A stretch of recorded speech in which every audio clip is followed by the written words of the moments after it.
into some college basketball, March Madness picture stuff. SEC basketball tournament kicks off tomorrow. We're going to talk a little SEC baseball power rankings and a little bit more college baseball. So, with March Madness approaching and SEC baseball heating up, we're going to dive right in and start with a little discussion question. Who do you think, Sweets, are the true title contenders in college basketball this year? How many do you need? Three or four? I got a few that I think are legitimate title contenders. I'll start off with the University of Michigan. Right now they're 29-2, 19-1 in the Big Ten. Um, just unbelievably dominant in Big Ten play this year. They are right now they are tied as FanDuel's favorite. If you're into that stuff, betting in that to win the NCAA tournament. They've had a top five offense all season long, the number one defense in the country. These are according to Ken Palm's rankings. They've just an enormous interior with Ade Mara, Maurice Johnson Jr., and Yexel Lendenberg. Say that fast three times. Underneath for those guys, just an extremely talented team. Next up, Duke. John Shire's got these guys playing unbelievably right now. Baby Boozer is playing out of his mind. They had a big revenge win over North Carolina the other night. Boozer, like I said, he's one of the top three players in the country, looking chance to be Player of the Year, as well as a top pick. In their analytics, they're both top five offensively and defensively as well. And they're on pace to finish with the highest Ken Palm net ranking in 30 years. So Ken Palm really loves these guys, and Ken Palm seems to be the best when it comes to ranking these teams.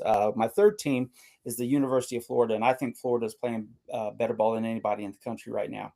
They're on an 11-game win streak, and just with Chinleyu, he leads the nation in rebounding with just under 12 boards a game. And Alex Condon is, big man underneath, dominating on the glass as well as averaging a block and a half a game. Junior forward Thomas Ha is averaging 17 points a game, and Florida's just playing great ball. Todd Golden is a hell of a coach, and these guys right now I think are playing the best ball in the country. DMAC, your thoughts on these guys? Yeah, love all three of those teams. I had four written down, and you nailed all three or three of the four. So love those teams. I'm gonna throw Houston in here as well.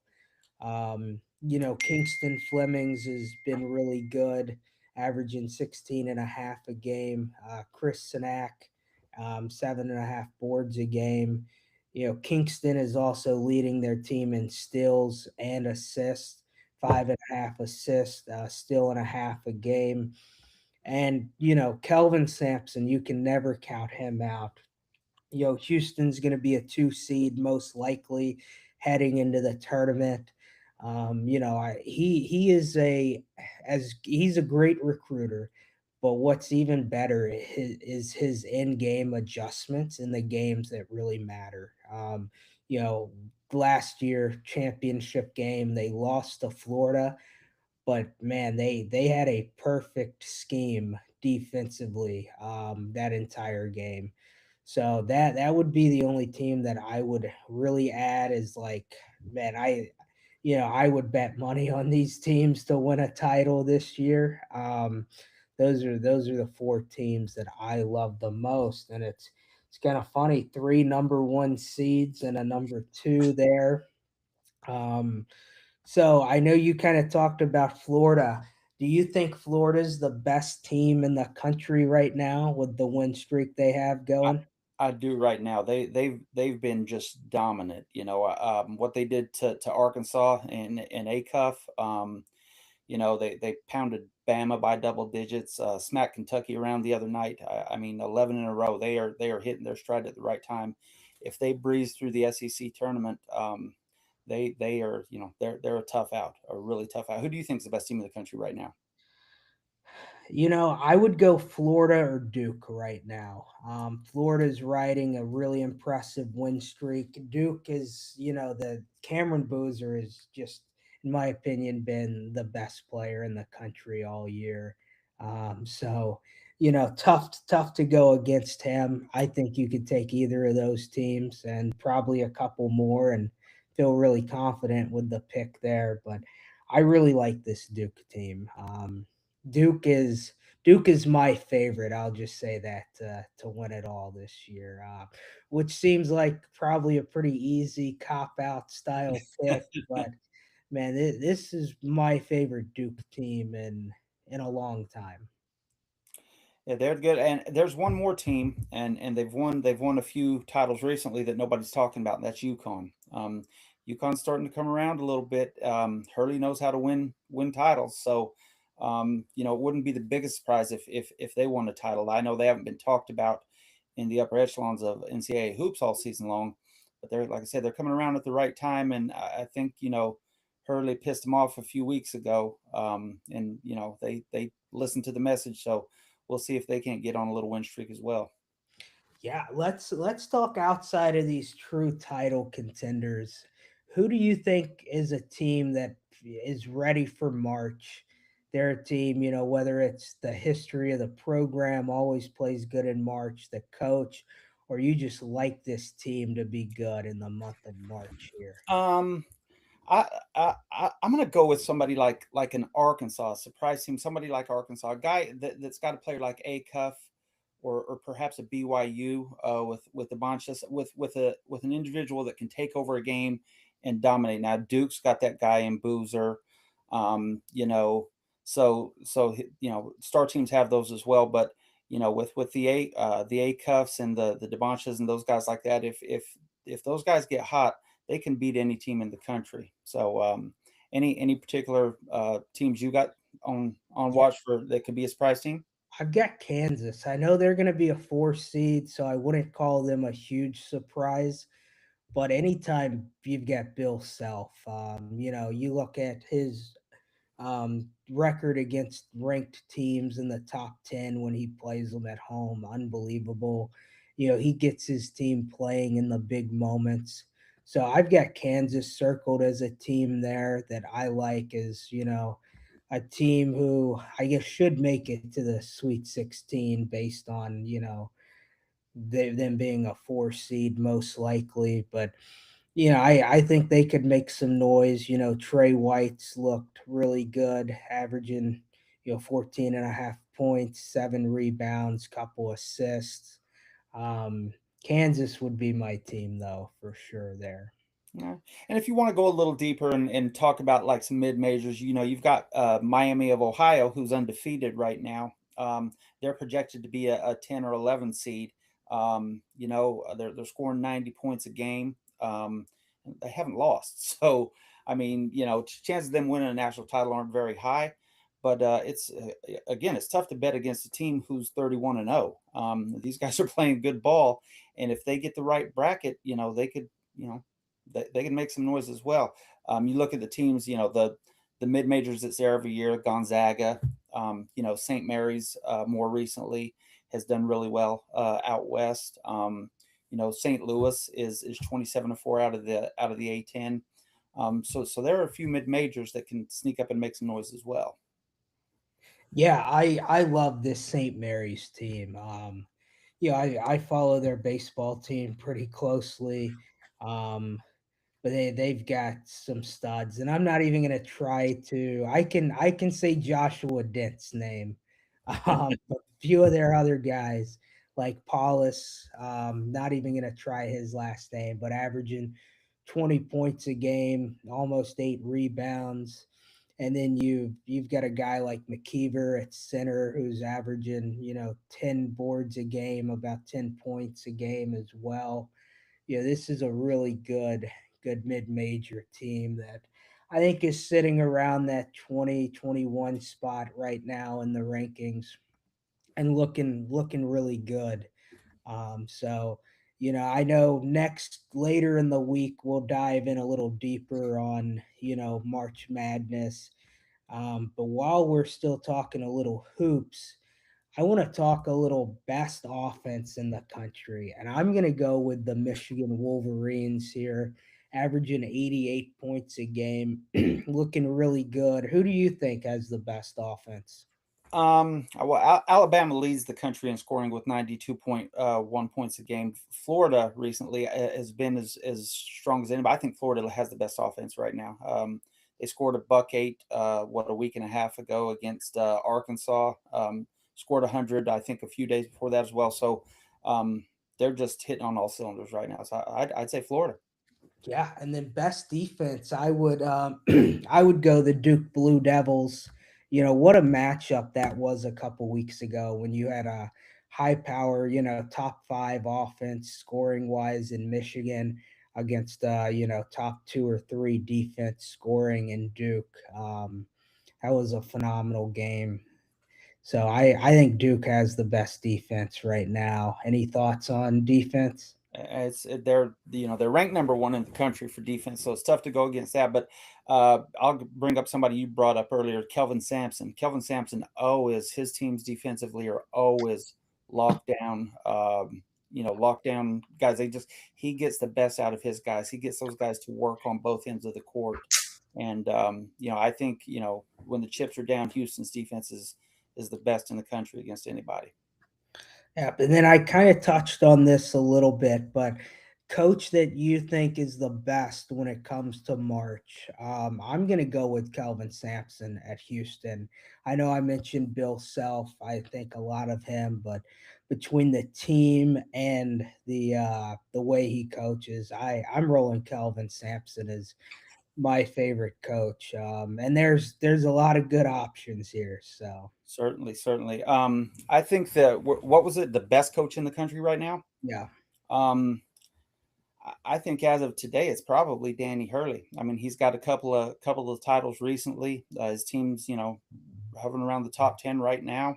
Um, and he's in the conversation. He's been in the conversation almost every year. Now his brother, on the other hand, it sounds like he's getting ready to get canned out in the desert. But maybe he can go be an assistant for little bro. Yeah, hey, nothing wrong with that. No, Just sir. still make a lot of money, and you're probably gonna get a ring over the next couple of I years. wish my little brother coached an NCAA team that I could go be an assistant for. So that let's move over to some SEC basketball talk now. The tournament starts tomorrow. Your top 4 seeds are Florida at 1, Bama at 2, Arkansas at 3, Vanderbilt at 4. Those teams will not play until Friday. And then your next 4 up are you get Tennessee at 5, A&M at 6, Georgia at 7, Missouri at 8, who won't play until Thursday. So tomorrow's games, you get number 9 Kentucky squaring off with number 16 LSU in a 10:30 Central Time game, and you'll have Auburn, Mississippi State, the 12-13 matchup. You'll have the what is this, 10-14? Ole Miss, Texas Yeah. is the 10-15, and And then then South the Carolina. 11-14 Oklahoma, Carolina. Or So, let's start with these day one games. Who do you think a team from day one can make a run into this SEC tournament? Um, I think there are two. I think Auburn or Kentucky, just because they're talented, and they've been there before. Auburn, gosh, they've got so much talent, and they're a 12 seed. That's just Little Pearl's done a really bad job of coaching there this season. I would take Auburn. I would take Auburn, make the most noise from day one. You? I would go Texas. I like their matchup against Ole Miss, and I kind of like them against Georgia if they get to the second round. Now, when they go to play Alabama, I don't love them there, but I like them to get to the quarterfinals. I think they've got the easiest path. Auburn, I think, is probably and I'm even going to say I like their talent level more than this Kentucky team on day one. I just, man, that second round matchup against Tennessee, you almost want to be anywhere but the 12, 13 um, seed in this tournament if you want to make it into the third round. Yeah, there are a lot of like I said, just looking at the way this shakes out, Auburn. I think Auburn can beat should beat Mississippi State. They can beat Tennessee, and then after that they would go into Vanderbilt. They could beat Vanderbilt too. Yeah, Auburn could get on a little roll there.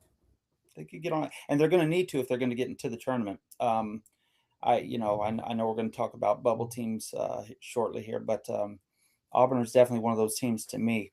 Um, what are your thoughts on just the SEC tournament as a whole? Who do you got favorite, and is there anybody outside of your favorite that you think's got a good shot of winning it? Yeah, I mean, I favor the number 1 and the number 2 seed in this, Florida and Alabama.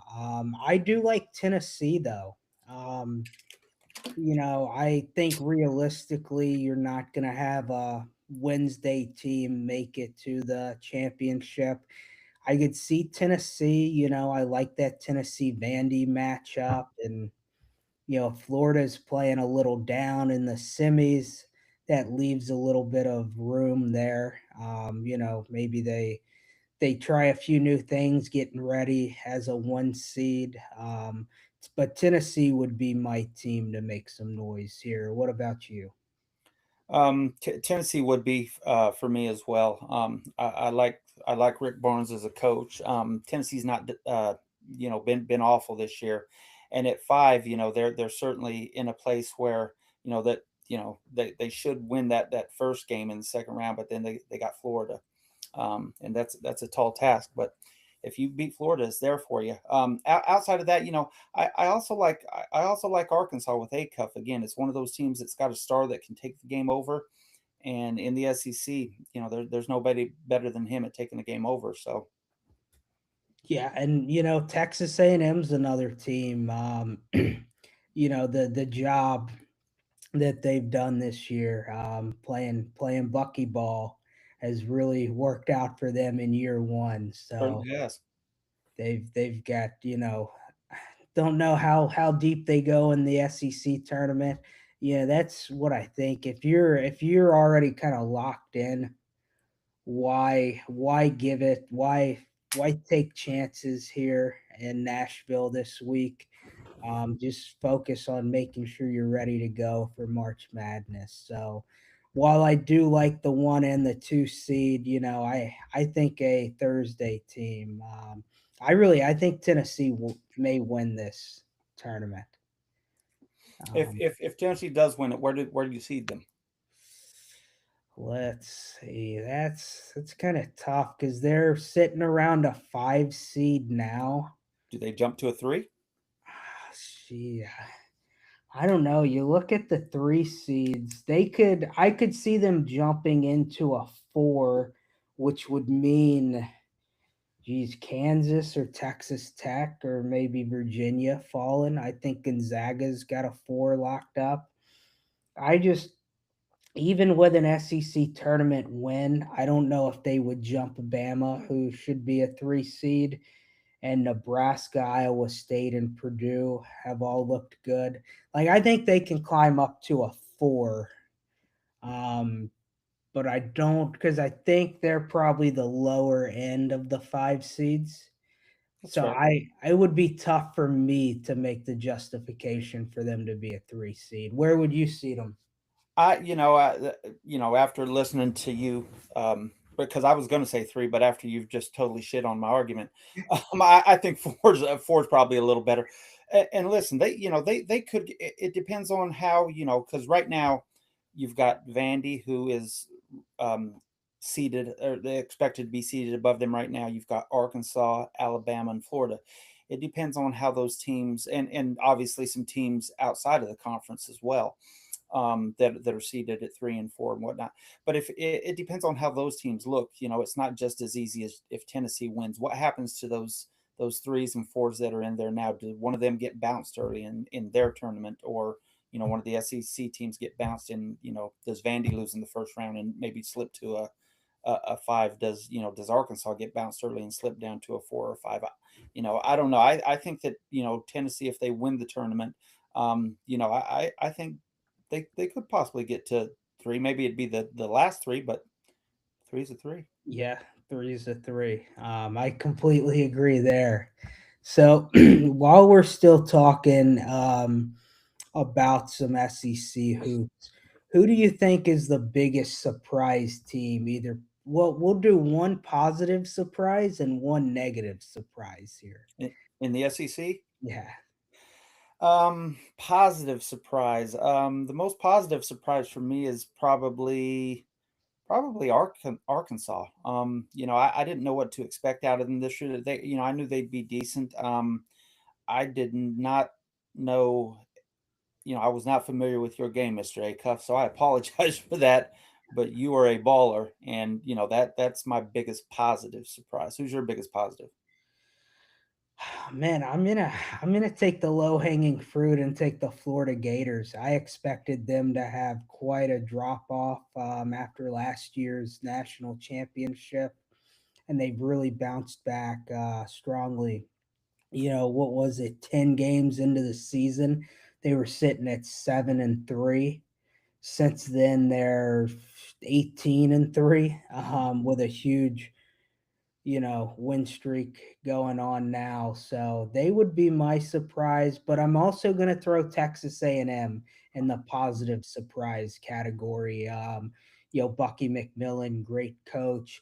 I loved the hire for A&M when we talked about it preseason, Hmm. but I was didn't think it was going to work out. 20 plus wins in year one.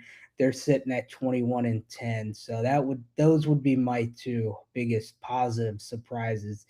Now let's go negative or on not so happy surprise. You want me to start this off, or for me, it's Auburn. Auburn was a top 10 team in most polls to begin the year. I might have been top five in a few polls as well. They are going to need to win some games to get into the tournament now. They're sitting as right now, as you look at the bracketology, they're in the uh, first four or last four in, first four out. They sit right there. So they're going to have to do a little work this weekend. With all the talent they have, they should not be. They should not have, you know, a 16-15 record right now, which they have. I think they're going to have to win at least two games in Nashville to get looked at. Who's your team? Man, this one's kind of tough. I want to take LSU because I had higher hopes for them to maybe finish, in that 9-12 range, but finished at the bottom of the league. You got a team like Ole Miss too, who's 4-14. But I'm gonna go Kentucky Wildcats and Hmm. old Mark Pope here at 10-8 in conference play. They still went 19-12, so wouldn't say it's a terrible season, but it's not Kentucky standard of basketball. Big Blue Nation cannot be happy with the season they had. What did they finish? Outside of the top eight. So that's, not where they want to be. And that's not where you think of Kentucky basketball as being a number nine team in the SEC. Normally, you don't even think of them as being that low in the national rankings, just kind of gut reaction. So I'll take Kentucky, but yeah, the LSU Ole Miss is also a little disappointing, especially after LSU started 12-1 in non-conference play and played a few decently competitive teams in non-conference play. I know injuries can be an issue, but yeah, there's no reason LSU and Ole Miss combined for a 7-29 SEC record. You talk about a guy like Chris Beard who people were talking about him leaving Ole Miss to take a better job. Yeah, He may hope, yeah, he may hope Ole Miss doesn't move on from him. So Basketball, such a weird sport. Let's go SEC MVP player here if you had to pick one. Mine is freshman Darius Haycup from Arkansas. I mean, like I said, the kid has came in and done it all. I mean, what was the game a few weeks ago? The overtime game. How many did he have that night? Was it 49 or something like that? I mean, Oh yeah. just an unbelievable game, an unbelievable talent. You'd heard about him, so it wasn't like the kid came out of nowhere. But I mean, I don't think anybody expected him to have the impact that he's had on the SEC. So that's my player of the year. Yours? Yeah, I'm right there with you. That is where I would land too, is Acuff. So really, I mean, he's averaging 22 a game. Um, shooting right at 50% from the floor, 44% from 3-point land. So really good guy, can do it all. Yeah. Um, you know, I don't know where the SEC voters will go, but Acuff, if this was a Southern Sports Gumbo Award, I know I can speak for Kevin too. You would be our player of the Yeah, year. anonymously. He's averaging 6.5 dimes a game too. I mean, so it's not like he's not giving the ball up. He can score, he can pass. Just hell of a talent. Yeah, so that is going to be a wrap on college basketball for the night. We'll dive deeper in on Thursday, recap some SEC hoops, some national hoops as far as tournaments go. We're going to move it over to our SEC baseball power rankings. Sweets, do you want me to get us started here, or do you want to Sure. lead Go off? ahead. Take off. Take off. All right, so I am going to start at the top of the list. I'm going to give a little breakdown of why I have these teams ranked where I have them. And number one is going to be the Texas Longhorns. Through 15 games, they're hitting about 340 at the plate. Slugging, or their on base percentage is over 450, and their team ERA leads the SEC at a 2.3 ERA. They've pitched two shutouts. They've got 171 punch outs and 125 innings to just 46 walks. They've given up the lowest home runs in the SEC at four through these 15 games. So they're my number one team. At number two is Mississippi State, leading the conference with a 356 batting average. And what I like most about this team offensively is they're not just hitting a ton of bombs. Only 27 home runs, which is a tick below two a game. They've got a 470 on base percentage, 29 stolen bases. And then their pitching staff has a 3.55 ERA. Um, that's 12th in the SEC right now, but they've played the two most competitive games that anybody from the SEC has played in a neutral site game against UCLA that went down to the ninth inning. Same with a road game at Southern Miss, who's a top 10 national team. So from here, I'm going to go a little bit quicker on these. I've got Auburn. They're hitting 312 on the year, 2.61 team ERA. That's good for third in the SEC. So I've got them at third. I've got the Georgia Bulldogs at fourth, hitting 353 on the year. 3.31 ERA, good for top half of the SEC. Oklahoma at five, who's hitting about 310 and pitching really well with a 3.09 ERA. That's good for number six. Arkansas, they're going to be my number six team in the SEC, hitting 295. They've got plenty of guys who can bat, so I'm not that worried. But their pitching is really good with a 2.53. And then I've got Texas A&M up next with a 340 batting average and a 3.05 ERA. And then at number 8, I'm going to go with the LSU Tigers. Only hitting 291 on the year, had a tough week and a half this last 10 days, and a SEC worst ERA at 4.31. But I think this team has too much talent to not start to put some wins together. So right now, I would have them at 8th, and then I've got Ole Miss at 9, Kentucky at 10. What I love about Kentucky is their 53 stolen bases right now. Then I've got Tennessee, who is also not hitting well, 268 batting average, but their pitching staff sitting around a 3.13 ERA. Then I've got Vandy, who, similar to LSU and Tennessee, Vandy is hitting it a little bit better at 315, but their pitching staff has struggled with a 3.8 ERA. I've got Alabama up next. You know, they've got Justin LeBron, but still as a team only batting 278, and their pitching staff is a 3.93 ERA, which is 15th in the SEC. And for my bottom 3, I feel like this differs from a lot of people. Give me the Missouri Tigers at 14th. They're hitting 335. They had an eight run win earlier this afternoon, so that's actually ticked up a little bit. And then their pitching staff, while it's still 14th in the SEC right now with a 3.92 ERA, they are sitting at 14-2, and that is over 5 points down from this time last year going into SEC play.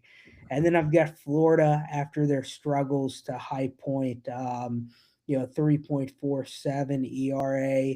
They're hitting 313. I just don't have a lot of faith in this team to win games. And then at the bottom of the league, I've got South Carolina right now sitting at 12-5. 3.22 team ERA, 292 batting average. That they had a tough weekend against Clemson after a Friday night win a couple weekends ago. So I've got them at 16, but I would say after you get past really like number 6, it kind of clogs up a little bit with performances right now, in my opinion. What are your thoughts on the SEC power rankings? All right, so I'll go from the bottom to the top, and then I won't, I'll just cycle through them real quick. I got South Carolina at the bottom. Just don't have a lot of faith in Maynard to get these guys going right now. This is where they are right now. This isn't where I think they'll end up. This is just where I've got them today.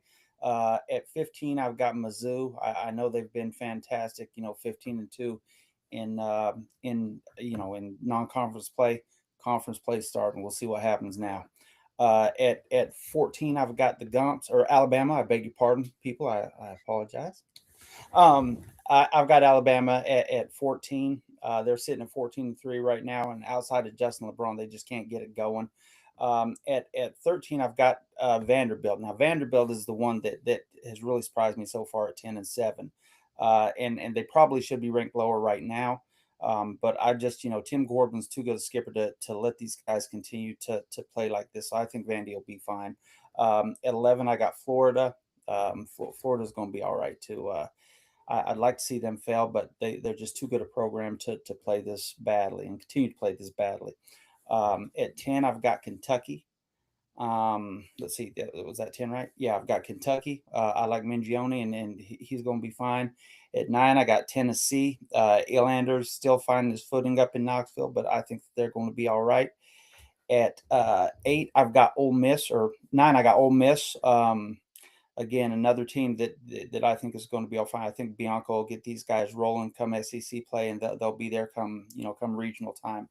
On top of them, I've got Oklahoma. Oklahoma's been a big surprise to me so far. I'm not as high on them as DMAC and Kevin are, but they're playing some good ball, so I've got to give these Devils their due. At 7, I've got LSU. LSU probably doesn't deserve to be at 7, but because I believe in them in the baseball program, and they've won 2 out of 3 national titles.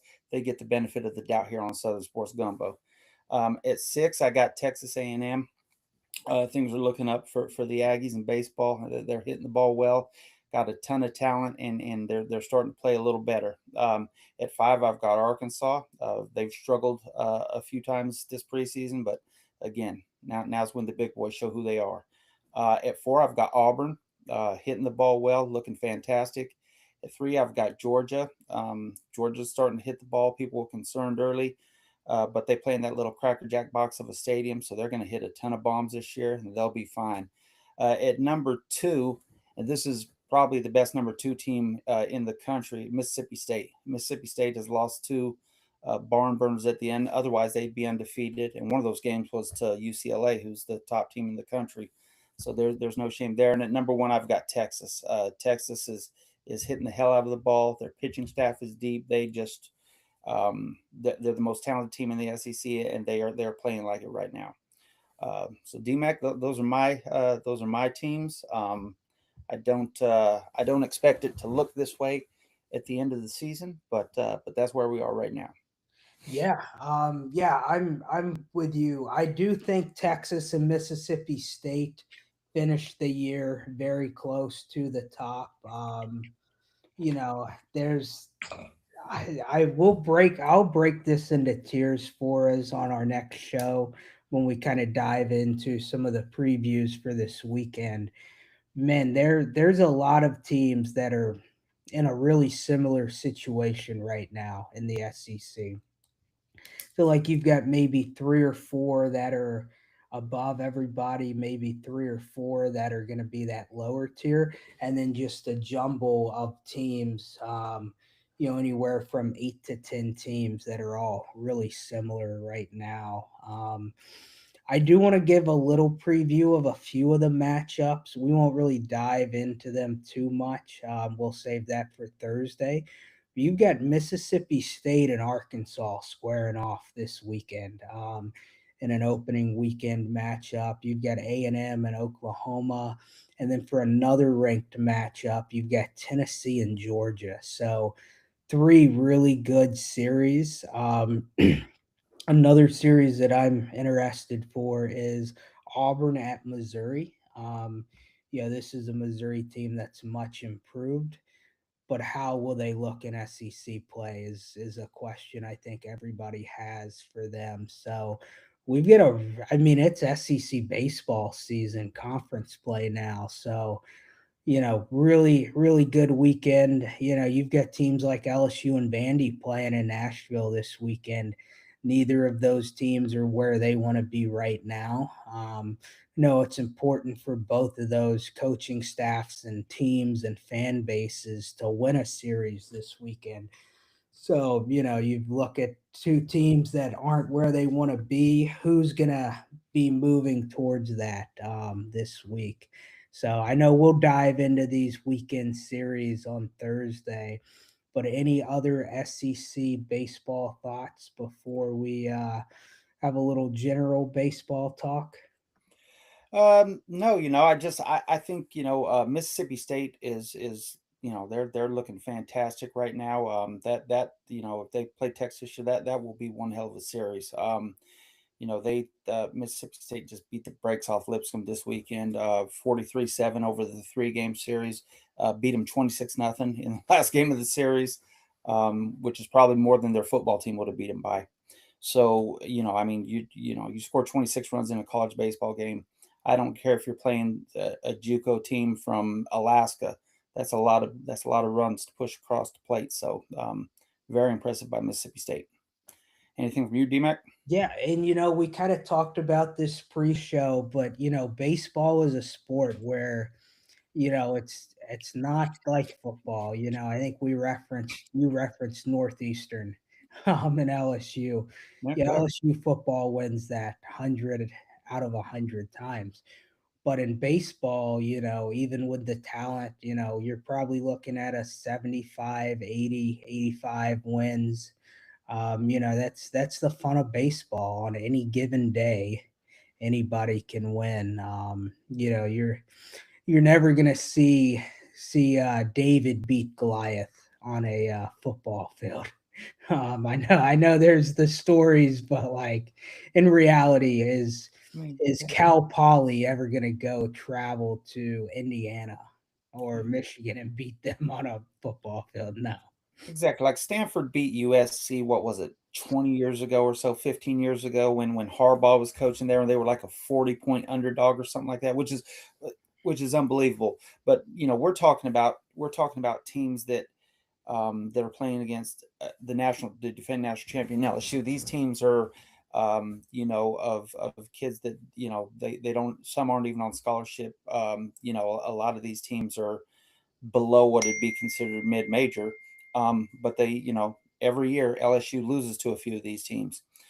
Does it mean anything in the grand scheme of things? No. It's baseball. It happens. It hasn't stopped LSU from winning any of their baseball titles in the past. So losing a few games to teams that you have no business losing to in baseball, it's not the end of the world. It's going to be okay. That happens in May, be concerned. Happens in February and March, don't worry about it. Yeah, exactly. I want to talk about a few teams in the D1 top 25 rankings. Southern Cal, for one, is a team that just moved into the top 25 this week. They're 15-0, 3-0 in Big Ten play right now. And while their schedule hasn't been overly challenging, I mean, they've played Pepperdine, Rice, Cal Poly, UC Irvine, which are traditionally decent baseball programs. They just keep rolling. Their weekend rotation is unbelievable with Mason Edwards, Grant Govel, and Andrew Johnson. Those guys are a combined 9-0 on the year. Roughly 100 strikeouts on this season too, to just 21 walks. So these guys are playing really good, and Andrew Johnson has the highest ERA on the weekend at a 1.77. Whoa. Edwards still has not given up a run, earned or unearned, and Grant Govel has only given up one earned run on the year through 26 innings. Geez, the batting average against Mason Edwards is 39 this year. These guys are really good, and I'm glad to see them in the rankings. They probably should have been in 2 weeks ago, but they're in now at number 25, and I expect them to continue to climb. I think they're playing like a top 10 team right now. So eager to see where they climb. And then a little SEC talk in the top 10, or well, top nine. You've got six SEC teams in the top nine: Texas, Mississippi State, Arkansas, Auburn, Georgia, Oklahoma right now. And you look at a team like Mississippi State, who's number three. We mentioned their close loss to UCLA, who's number one. Their only other loss is a road game to number seven on a midweek night at Southern Miss. So they definitely have a phenomenal resume right now. Any thoughts on any top 25 stuff? Yeah, I just want to talk about Georgia Tech for a second. They're 14-2, 14-2, 2-1 in ACC play so far. Number three, three in some polls, four in D1, three in perfect game. But these guys are pounding the ball. They're leading the country in hitting with a 404 batting average. They've scored 214 runs through their first 16 games, which is a program record. And if my math serves me correctly, they're averaging about 14 runs a game, which is absolutely insane, even for preseason. Even for non-conference baseball. 231 hits. In their first 16 games, which is a Power Four record, and 48 doubles in their first 40, which is leading the country as well. Ryan Zuckerman's hitting 448 with 7 bombs. Catcher Van Lackey's hitting 446 with 6 bombs, 26 ribs. Utility player Alex Hernandez is hitting 500 with a 612 on base percentage, and he leads Power Four with 26 hits. Uh, Drew Burress, All American center fielder. I mean, these guys are loaded for bear. If their pitching can stay on point for the season, Georgia Tech's another team that's going to be there at the end of the year. That's for Yeah, sure. Georgia Tech, and they've got a unique schedule coming up. They do a midweek, and I think next week at Auburn. Later in the month, a home game against Auburn, and then they do it's either a neutral site or road game with Georgia. Yeah, they usually play at the Brave Stadium at Truist Park. So that's three really good. I mean, that's three games against top 10 teams that they'll have. If they keep scoring runs the way they are and have that offensive firepower, you may see Brent Key in attendance taking some notes on how to score. Well, I tell you what, they're putting them across. Yeah, if it was Iowa, you'd have a baseball team scoring more points per game than a football team. But yeah, no, Georgia Tech looks really good. Um, I still think the SEC is the strongest conference in baseball. Yeah, I've heard a lot of rumblings this week with a couple SEC teams who lost early March and February weekend series that the SEC's fallen off. I do not think that's the case. I think the SEC is going to be fine. And I think you can pick from one of about any 10 teams and say they're going to win a national title. And one of the 10 from the SEC is likely going to be the team that wins it this year. Well, certainly, how many SEC teams were in Omaha last year? What was it for? I think so. Yeah. So half the field. It might have been five. Um, but like I said, there's no drop off. Listen, like I said, it's February, early March. People getting all excited about these upper echelon baseball teams losing to High Point or Northeastern or Sister Carolyn's Poorhouse or whoever. They're just it's baseball. It happens. But when the chips are down, and you've got your stud and your top nine guys on the field, you're going to win most of those games. So, Wow, we were off. There were only two SEC oh, teams we're there. here, and they were on the same side of the bracket. I LSU apologize to and everybody. Arkansas. There was an SEC team that won it for. I'm pretty sure of that one. Yes, Yeah, but you had Murray State make that magical run to yeah, get in. that's right. That's right. You had Arizona and Louisville there. Um, and then you had what's the choking? I mean, Coastal Carolina. Was in it. So you had a night. It was more diverse last Yeah, year from that's a very good previous way to describe years. it. Um, but yeah, the SEC is still the powerhouse of college baseball as a whole, especially LSU. So yeah, I just can't wait for SEC conference play this weekend. Any last minute thoughts before we wrap up tonight, Sweets? I'm just hoping for good weather so all these games get played. This is when you start to get serious, and if your team gets swept this weekend, it looks awful. Now you can start having a little cause for concern. It's the first weekend, so it's not the end of the world, but now it's for keeps. Now it actually counts. So, I expect to see teams put their best guys out there and just put skips to put their kids in situations to win. I think you're going to see a lot of good baseball this weekend, and think you'll see some of those teams that have been questioned go ahead and handle their business this weekend. Thoughts? Going to be a great weekend of not only college baseball but college hoops too, with conference tournaments. Man, I feel like I say this 3 or 4 times a year, but man, this may be one of the best weekends. You've got conference tournaments and hoops. A lot of conference play in college baseball heating up. So, going to be a great weekend. That's going to be a wrap for Southern Sports Gumbo tonight. We will be back on Thursday breaking down SEC baseball matchups, talking college hoops action for championship week. So remember to like, follow,